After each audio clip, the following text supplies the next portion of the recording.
আসসালামু আলাইকুম রহমাতুল্লাহ। সুপ্রিয় অনার্স দ্বিতীয় বর্ষ এবং বিভিন্ন বর্ষের ইমপ্রুভমেন্ট শিক্ষার্থীরা, স্বাগত জানাচ্ছি Arif's English care YouTube channel এবং ফেসবুক পেজে। সুপ্রিয় শিক্ষার্থীরা, তোমাদের আজকে রিঅ্যারেঞ্জমেন্টের ষষ্ঠ ক্লাস করছি। আমাদের বিগত রিঅ্যারেঞ্জের 5টি ক্লাস হয়ে গেছে। রিঅ্যারেঞ্জের প্রথম 3টি ক্লাসে আমরা সূত্র আলোচনা করেছি। চতুর্থ ক্লাসে 2005 থেকে 2008 এবং পঞ্চম ক্লাসে 2009 থেকে 2013 সালে প্রশ্ন সমাধান করেছি। এ পর্যায়ে আমরা ষষ্ঠ ক্লাসে 2014 থেকে 2019 সালে প্রশ্ন সমাধান করব। প্রিয় শিক্ষার্থীরা, তোমরা সম্পূর্ণ কোর্সটি পাচ্ছ আমার সুপার শর্ট বুস্টার সাজেশনস বই থেকে। এই বইটিতে কমনের গ্যারান্টি রয়েছে এবং তোমরা যারা পাস নিয়ে টেনশনে রয়েছে, এই বইটি পড়লে তোমাকে আর কোনো বই পড়তে হবে না এবং অল্প সময়ের মধ্যে তুমি পড়ে এটাকে তোমার পাস নিশ্চিত করতে পারবে। তো বইটি সংগ্রহ করার জন্য তুমি আর দেরি করো না। দেরি না করে তুমি আমার সাথে হোয়াটসঅ্যাপে SMS করে যোগাযোগ করতে পারো 01843852361 এই নম্বরে। আরেকটি কথা, তোমরা যারা অনলাইন প্রাইভেট ব্যাচে ভর্তি হতে চাও, নতুন ব্যাচ শুরু করতে যাচ্ছি, কারণ অনেকগুলো ব্যাচ ফর্মড হয়ে গেছে, তো গঠিত হয়ে গেছে। তো নতুন ব্যাচে যারা ভর্তি হতে চাও 01843852361 এই নম্বরে হোয়াটসঅ্যাপ SMS করে যোগাযোগ করতে পারো। তো চলো আজকের আলোচনা শুরু করি 2014 থেকে 2019 সালের রিঅ্যারেঞ্জমেন্ট। প্রথমে আমি তোমাদেরকে বলবো যে ভিডিওটি পজ দিয়ে তোমরা নিজেরা চেষ্টা করবে, তারপর আমার সাথে উত্তরটি বুঝে বুঝে মিলাবে। আজকে যে আইটেমটি করতে যাচ্ছি সেটার নাম হচ্ছে রিঅ্যারেঞ্জমেন্ট বা পুনঃসজ্জাকরণ। তো এই পুনঃসজ্জাকরণ বিষয়টা হচ্ছে তোমার পুনরায় সাজাতে হবে অনেকটা, যে তোমার রং অর্ডারে সেন্টেন্সগুলো মানে ওয়ার্ডগুলো দেওয়া থাকবে এবং এই রং অর্ডারের ওয়ার্ডগুলোকে সংস্থাপন করে রিঅ্যারেঞ্জ করে তোমাকে একটি নতুন বাক্য তৈরি করতে হবে, যে বাক্যটি একটি সেন্স তৈরি করে। সো সেক্ষেত্রে আমরা যেটা করব, প্রশ্নটির ক্ষেত্রে তোমরা আশা করি পজ দিয়ে নিয়েছো এবং তোমরা পজ দিয়ে নিজেরা চেষ্টা করার লক্ষ্যে তোমরা ভিডিওটি এনজয় করবে। আশা করি তুমি পজ দিয়েছো এবং নিজের সময় নিয়েছো, করেছো, এবার মিলানোর জন্য রেডি রয়েছো। প্রথমে আমরা পরীক্ষায় আনসার টু দ্য কোয়েশ্চেন নং এটা লিখে আমরা তারপরে প্রশ্নের দাগ নম্বর দেব, যেটা যেমনটি করে প্রশ্নে থাকবে। তাছাড়া তো কোয়েশ্চেন নং 10 আমি লিখে নিচে আমি উত্তরটি করব। তো আমরা যে আইটেমটি করতে যাচ্ছি সেটা হচ্ছে রিঅ্যারেঞ্জমেন্ট। রিঅ্যারেঞ্জমেন্ট করার ক্ষেত্রে একমাত্র পরামর্শ হচ্ছে প্র্যাকটিস। অর্থাৎ রিঅ্যারেঞ্জমেন্ট কিন্তু বিশেষ কোনো সূত্রের আইটেম নয়, এটা হচ্ছে অর্থ জানতে হয় এবং নিজের সাথে অর্থের সংস্থাপন করে এটাকে সমাধান করতে হয়। সেক্ষেত্রে আমাদেরকে প্র্যাকটিস করাটা বেশি জরুরি। তবে হ্যাঁ, রিঅ্যারেঞ্জমেন্ট করার ক্ষেত্রে প্রথমেই এই বাক্যটি থেকে আমাদেরকে সাবজেক্ট খুঁজে বের করতে হবে। তো সাবজেক্টটাকে সেটাকে আমরা প্রথমে বের করব। আচ্ছা, প্রথমে দেখো এই বাক্যটিতে আমরা যদি দেখি যে বাক্যটির অর্থ দাঁড়ায় যে পরিশ্রম করা ব্যতীত কেউই জীবনে সফলতা অর্জন করতে পারে না বা উন্নতি করতে পারে না। আগে আমাদেরকে সাবজেক্ট খুঁজে বের করতে হবে। সাবজেক্ট হচ্ছে নো ওয়ান, কেউই পারে না মানে ক্যান, শাইন কেউই পারে না সফলতা বা উন্নতি করতে কোথায়, ইন লাইফ, সরি ক্যানটা, তারপর ইন লাইফ জীবনে উন্নতি করতে পারে না, তারপর তোকে স্পষ্ট হয়ে গেল উইদাউট ওয়ার্কিং হার্ড। এভাবে সাবজেক্ট প্লাস ভার্ব যদি তুমি ধরতে পারো তাহলে কিন্তু রিঅ্যারেঞ্জমেন্টটা তোমার জন্য সহজ হয়ে যাবে। সো আমরা যে সাবজেক্ট বসাবো no one can shine in life, কেউই জীবনে উন্নতি করতে পারে না উইদাউট ওয়ার্কিং হার্ড, কঠোর পরিশ্রম ব্যতীত। আশা করি তুমি প্রথম বাক্যটি বুঝতে পেরেছ। তারপরের বাক্যটিতে রয়েছে যে বাতাস প্রবাহিত হয় দক্ষিণ দিক থেকে বর্ষাকালে। তার আগে আমাদের সাবজেক্টটা খুঁজে বের করতে হবে। এই বাক্যটিতে সাবজেক্টে রয়েছে ওয়াইন্ড মানে বাতাস, তারপর ভার্ব হচ্ছে প্রবাহিত হয়, ফ্রম দ্য সাউথ দক্ষিণ দিক দিয়ে প্রবাহিত হয়, ডিউরিং দ্য রেইনি সিজন। দেখো কত সহজ হয়ে গেল বাক্যটি। তাহলে প্রথমে আমাদের সাবজেক্ট নিতে হবে যে ওয়াইন্ড বাতাস ব্লোজ প্রবাহিত হয় ফ্রম দি সাউথ দক্ষিণ দিক থেকে কোন সময়, ডিউরিং দ্য রেইনি সিজন বর্ষাকালে। এগুলো হচ্ছে অর্থ বুঝে বুঝে সমাধান করতে হবে, একটু বোঝার ব্যাপার রয়েছে। তারপরে সি নম্বর প্রশ্নটিতে রয়েছে এরিস্টটল অনেক বছর আগে গ্রীসে জন্মগ্রহণ করেছিলেন। আগে আমাদের সাবজেক্ট খুঁজে বের করতে হবে। সাবজেক্ট হচ্ছে এরিস্টটল, ভার্বটা হচ্ছে ওয়াজ বর্ন, জন্মগ্রহণ করেছিলেন। তাহলে আমরা যদি বাক্যের ভিতর থেকে তোমার সাবজেক্ট এবং ভার্বটাকে খুঁজে বের করতে পারি তাহলে আমাদেরকে সহজ হয়ে যায়। এখানে সাবজেক্ট ভার্ব রয়েছে। এরিস্টটল ওয়াজ বর্ন, এরিস্টটল সাহেব জন্মগ্রহণ করেছিলেন ইন গ্রিস, গ্রীসে জন্মগ্রহণ করেছিলেন থাউজেন্ডস অফ ইয়ার্স অ্যাগো, হাজার বছর আগে। আশা করি তোমরা বাক্যটি বুঝতে পেরেছ। তারপরের বাক্যটিতে রয়েছে মিথ্যা বলা একটি মহাপাপ। তো মিথ্যা বলা মহাপাপ, এটি একটি আমাদের ভার্ব আসবে, কিন্তু এখানে ইনফিনিটিভ সাবজেক্ট টু টেল লাই, মিথ্যা বলা ইজ আ গ্রেট সিন, মিথ্যা বলা একটি মহাপাপ। তাহলে subject plus verb plus subject আমরা পেয়ে গেলাম। তারপরে বলেছে যে বাংলাদেশ দক্ষিণ পূর্ব এশিয়ায় অবস্থিত। তাহলে আগে সাবজেক্ট নিতে হবে Bangladesh is in the south east, অর্থাৎ দক্ষিণ পশ্চিমে অফ, ওখানে বলো এশিয়ার, তাহলে of Asia. Bangladesh is in the south east of Asia. F number, বাংলাদেশ মানে পাট হচ্ছে বাংলাদেশের প্রধান অর্থকরী ফসল। তাহলে এখানে সাবজেক্ট হচ্ছে পাট, তো পাট হচ্ছে জুট।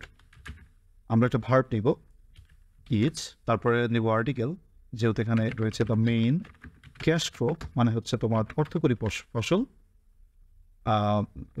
মেইন ক্যাশ ক্রপ, এসটা বোধহয় আমি ভুলে দিয়েছি, এসটা হবে না। মেইন ক্যাশ ক্রপ কোথায় বলো? Main cash crop of Bangladesh, বাংলাদেশের। তাহলে আমি কোথাও অফ কথাটা মিস করেছি কিনা, না অফ রয়েছে, is the main cash crop of Bangladesh. তারপরে আমাদের রয়েছে জি নম্বর, জি নম্বর বাক্যটিতে রয়েছে হচ্ছে তোমার দুঃখের প্রয়োজনীয়তা ও মধুর। তাহলে আগে সাবজেক্ট নিতে হবে দুঃখের প্রয়োজনীয়তা। তাহলে সুইট, এটা একটা ব্যতিক্রম বাক্য, এটা প্রবাদ। Sweet are the uses of adversity, দুঃখের প্রয়োজনীয়তা মধুর। আশা করি তোমরা বুঝতে পেরেছ। এই হচ্ছে আমাদের 2014 সালের প্রশ্নের সমাধান। আশা করি তোমরা ট্রাই করেছিলে নিজেরা, একটু কঠিন বোধহয় দিয়েছিল। এরপর আসলে 2015 সালের প্রশ্ন। 2015 সালের প্রশ্নে কী কী দিয়েছে তোমার ভিডিওটি পজ করে নিজের মতো চেষ্টা করো, তারপর আমার উত্তরের সাথে তোমরা মিলাবে। তো প্রথমে আমরা লিখবো আনসার টু দ্য কোশ্চেন নাও 11, এটা লেখার পরে আমরা আন্দোলন করে দেব। তারপর নিচে যদি আমরা আনসারটা করি তাহলে প্রথমে এ নম্বর বাক্যটিতে রয়েছে সে বলেছিল যে সে ইংরেজিতে ভালো না, আগে সাবজেক্টটা খুঁজে বের করতে হবে। সে বলেছিল যে, দেখো সে বলেছিল যে, তাহলে আমরা কিন্তু সাবজেক্ট ভার্ব পেয়ে গেলাম। তাহলে শি টোল্ড দ্যাট, সে বলেছিল যে, শি টোল্ড দ্যাট যে, আচ্ছা তার ইংরেজিটা ভালো ছিল না। আচ্ছা ফাইন, তাহলে হার ইংলিশ ওয়াজ নট গুড, তার ইংরেজি ভালো ছিল না, অর্থাৎ সে ভালো মানের ইংরেজি বলতে পারতো না। তারপরে বাক্যটি রয়েছে, বাক্যটিতে বলেছে যে আলো অনেক দূর থেকে এসেছিল। তাহলে আলো হচ্ছে দিস লাইট, এসেছিল কেম এসেছিল ফ্রম, কোথা থেকে? ফ্রম এ ডিস্ট্যান্ট প্লেস, আলো একটি দূরবর্তী জায়গা থেকে এসেছিল। সি নম্বর প্রশ্নটিতে রয়েছে ফেরদৌসি ছিলেন ফার্সি সাহিত্যের একজন বিখ্যাত কবি। আগে সাবজেক্টটি খুঁজে বের করো। সাবজেক্ট হচ্ছে ফেরদৌসি, ভার্বটা হচ্ছে ওয়াজ, তারপরে ওয়ান অফ দ্য গেল গ্রেটেস্ট, অন্যতম মহান পোয়েটস, কবি কোথাকার? অফ পার্সিয়া, পার্সিয়ান অন্যতম একজন মহান কবি। তাহলে আমরা আগে সাবজেক্টটা নেব, Ferdousi was one of the greatest poets of Persia, one of the greatest poets of Persia. Persia বানানটা বোধহয় ভুল হয়ে গেল। আচ্ছা ওকে ফাইন। তারপর বলেছে আমরা বড় আমাদের খাদ্যাভ্যাস পরিবর্তন করি। আগে সাবজেক্টে খুঁজে বের করতে হবে। সাবজেক্ট হচ্ছে উই, তারপর হচ্ছে তোমার হ্যাড বেটার বা উড বেটার, যাই বলো, we would better change our food habit. তবে আগে সাবজেক্টটা নেব, উই হ্যাড বেটার চেঞ্জ, আমরা পরিবর্তন করে ফেলি আওয়ার ফুড হ্যাবিট, আমাদের খাদ্যাভ্যাস। নম্বর প্রশ্ন, কি সুন্দর একটি ফুল, এক্সক্লেমেটরি সেন্টেন্স। এক্সক্লেমেটরি সেন্টেন্সটি শুরু হয় হোয়াট দিয়ে। প্রথমে ডব্লিউএস কোয়েশন, ডব্লিউএস নেটার্স অফ হোয়াট, তারপর হচ্ছে what beautiful flower it is. তারপর বলেছে দুর্নীতি আমাদের দেশের একটি বিরাট সমস্যা। তাহলে দুর্নীতি মানে হচ্ছে করাপশন ইজ হলো বিগ প্রবলেম, একটি বড় ধরনের সমস্যা ইন আওয়ার কান্ট্রি, আমাদের দেশে। যে নম্বর প্রশ্নটিতে রয়েছে যে কিছু কিছু বন্ধু না, আমার বন্ধু, মাই ফ্রেন্ড, আমার বন্ধু। আচ্ছা, সাবজেক্টটা পেয়ে গেলাম, মাই ফ্রেন্ড, আমার বন্ধু। তারপর ভার্ব হচ্ছে কল্ড অন মি, আমাকে ডেকেছিল, টু লেন্ড ধার দিতে, হিম তাকে, সাম মানি, আমাকে তার বন্ধু ডেকেছিল তাকে কিছু টাকা ধার দেওয়ার জন্য। এই হচ্ছে আমাদের 2015 সালে যে আমাদের প্রশ্নগুলো এসেছিল তার সমাধান। আশা করি তোমরা বুঝতে পেরেছো। এরপর বুঝে নেওয়ার পরে এখানে বুঝে নিলেই হবে না, আমার ক্লাসটা শুধু বুঝে নেওয়ার নয়, প্র্যাকটিস করার। তোমাদেরকে বলবো তোমরা নিজেরা যদি একটু প্র্যাকটিস করো তাহলে ভালো হয়। আমার এখান থেকে তুমি প্র্যাকটিস একবার করলে তারপরে পরামর্শ থাকবে, এইগুলো প্র্যাকটিস করার পর তোমার বই থেকে আবারগুলো এই প্রশ্নগুলো দেখে খাতায় একবার লিখে নিজেকে প্র্যাকটিস বা নিজেকে যাচাই করে নেবে তোমার হচ্ছে কি না। কারণ মূলত অনার্সে পাস করতে হলে আমার যেটা মনে হয় যে প্র্যাকটিসের বিকল্প নেই। আচ্ছা, এনিওয়ে, তারপরে হচ্ছে 2016 সালের প্রশ্ন। 2016 সালের 7টি প্রশ্ন আমাদের দিয়েছে, যেগুলো 5টি প্রশ্ন উত্তর করতে হবে। আমরা কীভাবে করতে পারি? প্রথমে আমরা আনসার দ্য কোশ্চেন নাম লিখব। আনসার দ্য কোশ্চেন নাম 12, এটা লেখার পরে আমরা প্রথমে আন্ডারলাইন করে দিলাম। তারপরে প্রথম প্রশ্নটি রয়েছে, আগে সাবজেক্টটা খুঁজে বের করতে হবে আমাদের। সাবজেক্টটাকে, এই বাক্যের সাবজেক্টটা হচ্ছে হি, তারপরে ভার্বটা খুঁজে বের করো, হ্যাড ওয়ার্ক, তিনি কাজ করেছেন। অবশ্য আমি এই জাতীয় প্রশ্নগুলো বিগত বছরের প্রশ্ন আলোচনার সময় করেছি, আবার এখানে আলাদা করছি তোমাদের সুবিধার জন্য। আগে সাবজেক্টটা নিচ্ছি আমরা হি, তারপরে তোমার ভার্ব নিতে হবে, হি ওয়ার্ক, হ্যাড ওয়ার্ক, সে কাজ করেছে, ফর মোর দ্যান, কত ইয়ার্স, 30 ইয়ার্স, সে প্রায় 10 বছর বেশি সময় ধরে কাজ করেছে। আচ্ছা, নেক্সট প্রশ্নটি কি রয়েছে, কিছু কিছু বন্ধু হয়তো আমাকে বিরোধিতা করবে, কিছু কিছু বন্ধু। তাহলে সাম অফ মাই ফ্রেন্ডস, আমার কিছু কিছু বন্ধু, সাম অফ মাই ফ্রেন্ডস, আমার কিছু কিছু বন্ধু, এটা হচ্ছে সাবজেক্ট। তাহলে সাম অফ মাই ফ্রেন্ডস, আমার কিছু কিছু বন্ধু, তারপরে ভার্বটা হচ্ছে মে, হয়তো, অপোজ মি, আমাকে কেউ কেউ হয়তো বা অপোজ করবে। তারপরে আমরা যদি বলি আমাদের সি নম্বর প্রশ্নটিতে রয়েছে, সে ভুল না করে পারল না, সে ভুল না করে পারল না। তাহলে she could not work, could not help রয়েছে কেন, she could not help making a mistake, say mistake না করে পারল না। ডি নম্বর, যে আজকাল ব্রেন ড্রেন মানে হচ্ছে মেধা পাচার একটি বড় ধরনের সমস্যা। তাহলে টুডে, আজকাল brain drain is a great problem, brain drain হচ্ছে একটি মারাত্মক ধরনের সমস্যা। এই নম্বর প্রশ্নতে রয়েছে যে কি বলা যায়, যে বই হচ্ছে মানুষের সর্বোত্তম কোম্পানি বা সঙ্গী। তার আগে সাবজেক্ট নিতে হবে বই, বুক ইজ হলো দ্য বেস্ট কম্পানিয়ন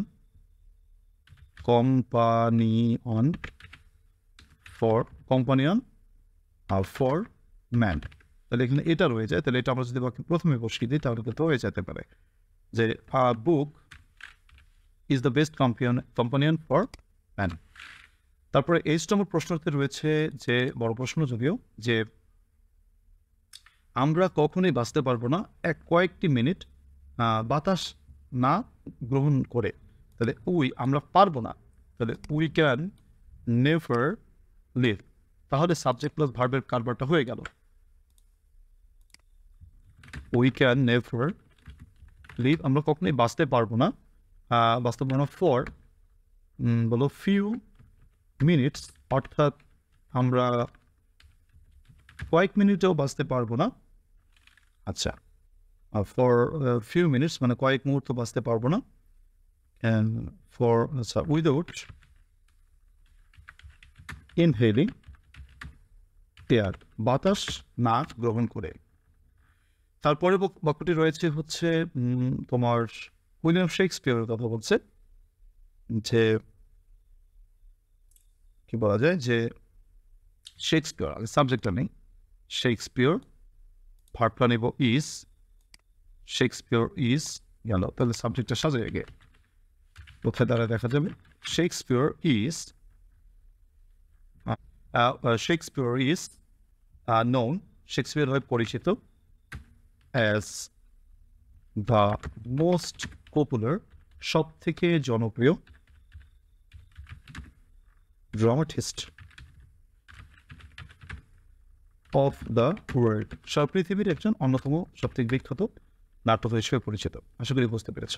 এরপর আমরা চলে যাব আমাদের 17 সালের প্রশ্ন। 2017 সালে যে প্রশ্নগুলো এসেছিল, 7টি প্রশ্ন এসেছিল, আমি 7টি প্রশ্নের সমাধান করবো ইনশাল্লাহ। তাহলে দেখো আমরা কি বলতে পারি। প্রথমে প্রশ্নটি সমাধান করার চেষ্টা করবো। আনসার টু দ্য কোশ্চেন তোমার 13 এটা লিখে আমরা যদি আন্ডারলাইন করে দেই তাহলে আমরা ভালো হবে। এরপরে আমরা এই নম্বর প্রশ্নটিতে পড়ি। আগে বলছে যে তোমার ওভার পপুলেশন অর্থাৎ অতিরিক্ত জনসংখ্যা, ওভার পপুলেশন, আগে সাবজেক্টটা আমরা সাজালাম, ওভার পপুলেশন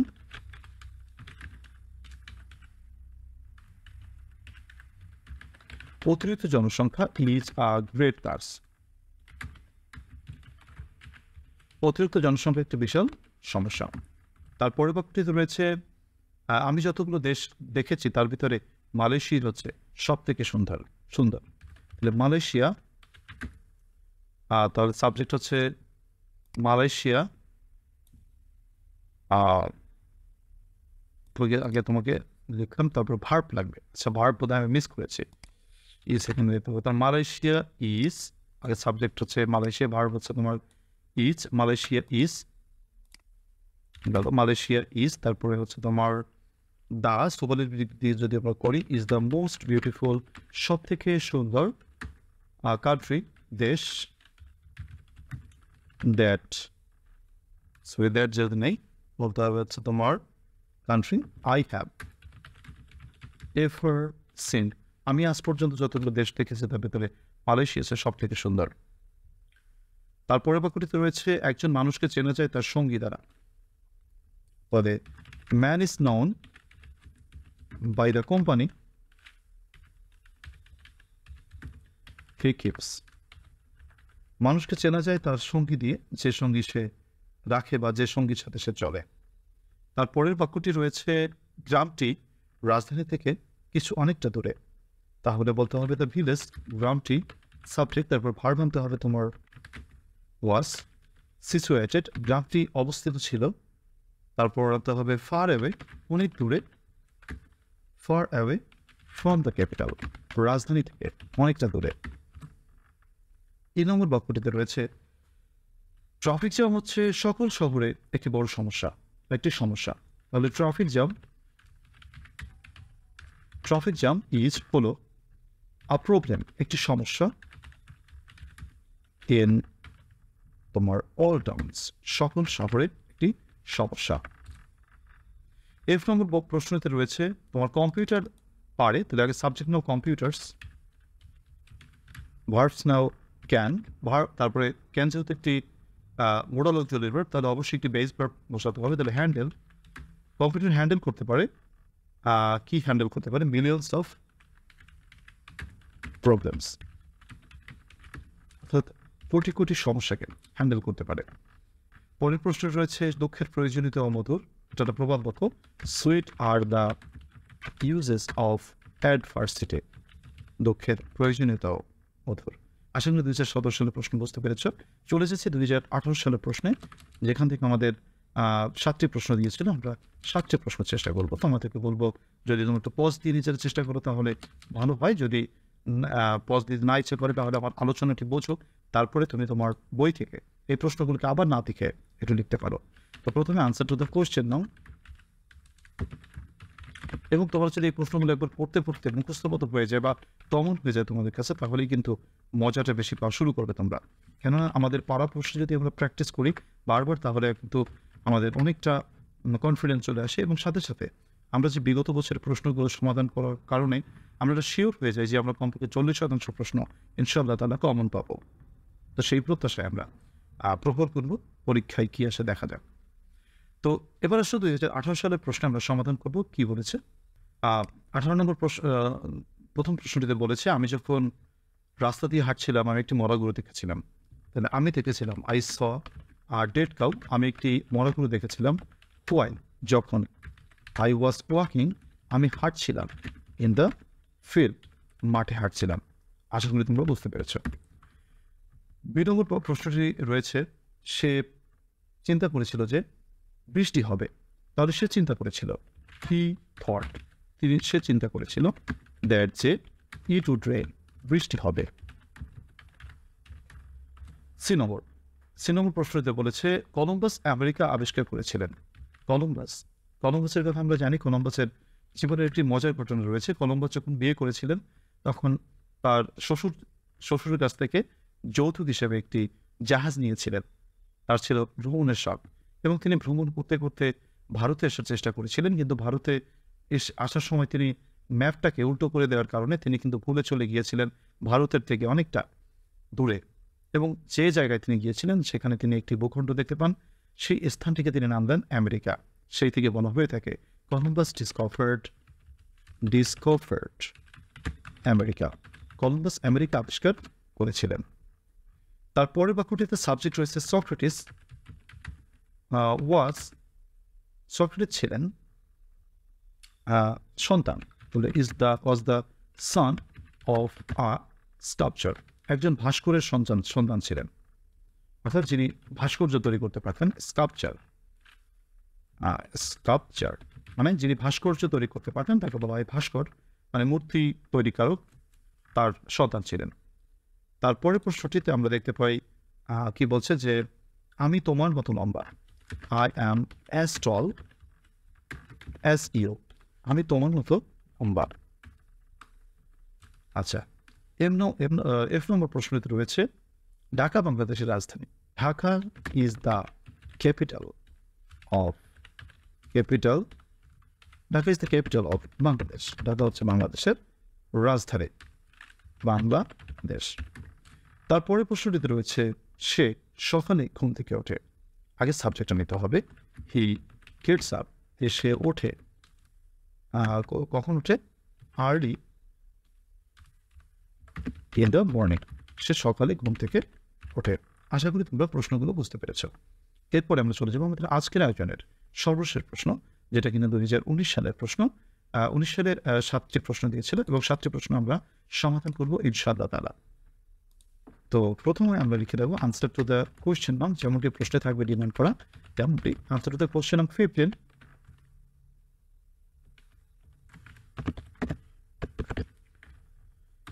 তাহলে আমরা প্রথমে কি প্রশ্নটি করেছি? প্রথমে প্রশ্নটি করেছে, সকল ফলের মধ্যে আমি আপেল ফলকে সব থেকে বেশি পছন্দ করি। তাহলে প্রথমে বলে নেওয়া যেতে পারে সকল ফলের মধ্যে, অফ অল ফ্রুটস, সকল ফলের মধ্যে। একটা কমা দেবো, কারণ সাবজেক্টের আগে যা লিখবো না কেন অ্যাসার্টিভ সেন্টেন্স, সেটা হচ্ছে adverb. So two differentiate between adverb and subject we should use a comma between subject and adverb. অর্থাৎ সাবজেক্টের আগে যা বসে কিনা কেন সেটা হচ্ছে অ্যাডভার্ব, এবং এই অ্যাডভার্বকে সাবজেক্ট থেকে পৃথক করার কাছে আমরা এটি কমা বসাবো। Of all fruits comma, subject আসবে আই, ভার্ব আসবে লাইক, কাকে পছন্দ করি? অবজেক্ট আসবে অ্যাপলস, আপেলকে পছন্দ করি। তারপর অ্যাডভার্ব আসবে দ্য মোস্ট, সব থেকে বেশি। 2 নম্বর প্রশ্নটিতে রয়েছে, কেউই লোভ এবং অর্থলিপ্সা থেকে মুক্ত নয়। মানে নোবডি ইজ ফ্রি, কেউই মুক্ত নয় ফ্রম গ্রিড অ্যান্ড অ্যাভারেজ। কেউই মানে তোমার লোভ এবং অর্থলিপ্সা থেকে মুক্ত নয়। পরের প্রশ্নটি আমাদের কমন একটা প্রশ্ন, টু টেল লাই, মিথ্যা বলা ইজ আ গ্রেট সিন, মিথ্যা বলা মহাপাপ। তোমরা দেখতেই পেয়েছো এই প্রশ্নটা আগেও এসেছিল। অর্থাৎ আমরা দেখতেই পাচ্ছি যে বোর্ডের মানে বোর্ড তো নেই, বিগত বছরের প্রশ্ন আর কি, জাতীয় বিশ্ববিদ্যালয়ের কোনো বোর্ড থাকে না। সো বিগত বছরের প্রশ্নগুলোকে আমরা দেখতে পাচ্ছি বিগত বছর প্রশ্নগুলো সমাধান করলে আমাদের কিন্তু কমপক্ষে একটি মানসম্মত অংশ পরীক্ষা কমন থাকে। তারপরের প্রশ্নটিতে রয়েছে যে সে বলেছিল যে তার ইংরেজি ভালো না, সেটাও কিন্তু দেখতে পাচ্ছ তুমি 17 বা 16 সালে এসেছিল এবং এটা কিন্তু কমন প্রশ্ন ছিল। তাহলে আমরা দেখতে পাচ্ছি যে আমাদের বিগত বছর থেকে কিন্তু প্রশ্ন কমন বাঁধে। সে বলেছিল, শি টোল্ড দ্যাট, সে বলেছিল যে তার ইংলিশ ওয়াজ নট গুড, তার ইংরেজি ভালো ছিল না। 2 নম্বর প্রশ্ন, দয়া করে আমার বন্ধুকে আমার সমস্যার কথা জানাও। প্লিজ ইনফর্ম মাই ট্রাভেল, আমার সমস্যা জানাও। ইনফর্ম মাই ফ্রেন্ড, আমার বন্ধুকে জানাও। অফ মাই, আমরা জানি যে ইনফর্মের জন্য বসে, inform my friend of my travel, আমার সমস্যার কথা আমার বন্ধুকে জানাও। F নম্বর প্রশ্নটিতে রয়েছে আমি জানি তুমি কে, আই নো, আমি জানি। হু, তো হু যেহেতু বসিয়েছি তাহলে মাঝখানে ডব্লিউএস কোশ্চেন বসলে আমাদের অবশ্যই অ্যাসার্টিভ সেন্টেন্সে যেতে হবে, subject plus verb plus object. তাহলে হু আগে সাবজেক্ট নাও, ইউ, ভার্ব হচ্ছে আর, হু ইউ আর, আমি জানি তুমি কে। পরের প্রশ্নটিতে রয়েছে স্বাস্থ্যই হচ্ছে সকল সুখের মূল ও শিকড়। তাহলে স্বাস্থ্য, হেলথ হলো মানে ইজ দ্য রুট, শিকড়, অফ অল হ্যাপিনেস, সকল সুখের মূল। সুপ্রিয় পরীক্ষার্থীরা, এর সাথে সাথে আমাদের আজকের আয়োজন প্রায় শেষের পর্যায়ে চলে এসেছে। যারা ভিডিওটি সম্পূর্ণ দেখেছো একটু জানাবে এবং তোমাদের ভিডিওটি কেমন লাগলো তোমরা ভিডিওটি জানাবে, আমাকে কমেন্টে জানাবে। আল্লাহ তাআলা সকলকে ভালো লাগুক এবং ভালো প্রস্তুতির মাধ্যমে তোমাদের পরীক্ষা সম্পন্ন হোক। আল্লাহ হাফেজ।